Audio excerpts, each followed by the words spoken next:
By 2008, America had lost 5 of the preceding 6 matches, but their captain Paul Azinger was totally committed to halting the slide. For us, it's in our mind. We want to win, and we think about it. But for the European players, it's like in your blood, it's in your heart. And it's different, and there's a different emotion.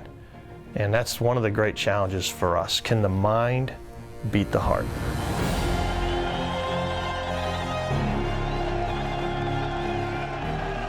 Being the captain is I think it's the greatest honor you can bestow on a player.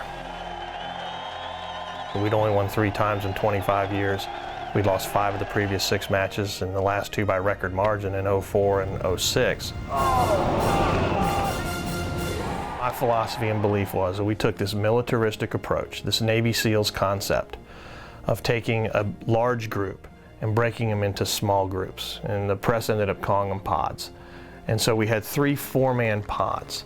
And I told these guys in their little 4-man group that they would be sold out for each other, that I would never take them out of their 4-man group unless there was an injury or an illness, that they would bond and prepare, that there was no shortcut to success, that you couldn't hope for it and you couldn't wish for it. It was preparation. And I wanted them to be sold out for each other and prepare within their groups. They did. They bonded in their group. I let 3 guys pick the 4th guy to fill out their pod. That said, when I say I empowered the players, I let the players decide within their pod who would play alternate shot in best ball. These guys were full-blown invested. They had ownership in what they were doing.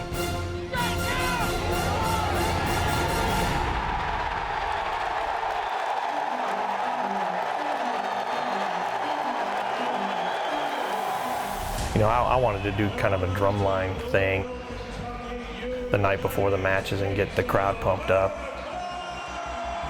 And then all of a sudden it became this, the city embraced this concept and created this pep rally. 15,000 people showed up, and there's this big stage, and the Louisville marching band is there, and the cheerleaders are there. And well, the city of Louisville was fantastic. It made me feel like a rock star. And we got wrapped up in that moment and embraced that crowd and created the 13th man.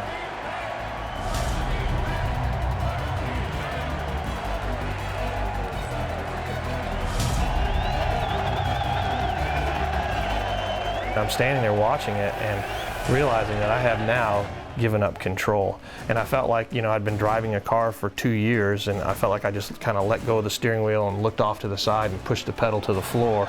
And I didn't know if we were going to hit a wall or if we were going to have smooth sailing or what was going to happen. It was no longer in my hands. It was up to the players.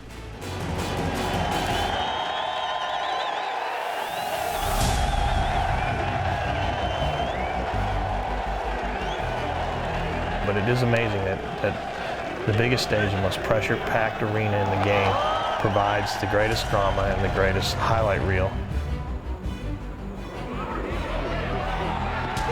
You hear broadcasters always say, oh, nerves this, nerves that. I think that unless you have the great nerves, you don't see greatness. The nerves are what causes a great performance, not what causes a poor performance.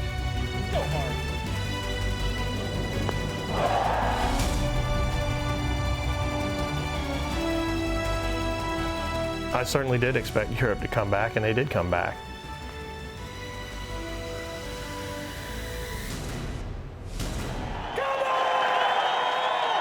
Three points adrift after day 1, Europe did stage a mini revival. They captured the second series of foursomes and halved the 4 balls to reduce the deficit to 2 points, but the United States were not to be denied.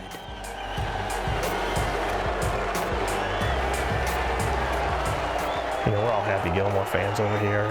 It's like a cult following watching that movie. He put that club between his legs and hopped off that tee. It was one of the funniest things I'd ever seen in my life. Our guys played ridiculously good golf. I mean, birdies were flying everywhere.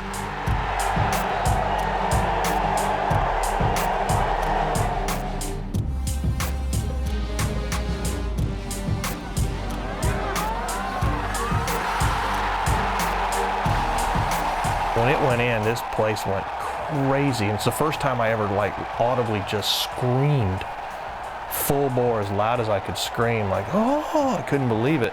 I'm high-fiving with the crowd and the whole deal. I'll never forget that moment. Jim Furyk's victory over Miguel Angel Jimenez reasserted America's authority after 3 successive defeats. They won by 5 points, and Captain Faldo had been outwitted by his opposite number. That's when it really just hit me. This was a team, and we became a family. I didn't cry, but I wanted to. Maybe I'll cry now.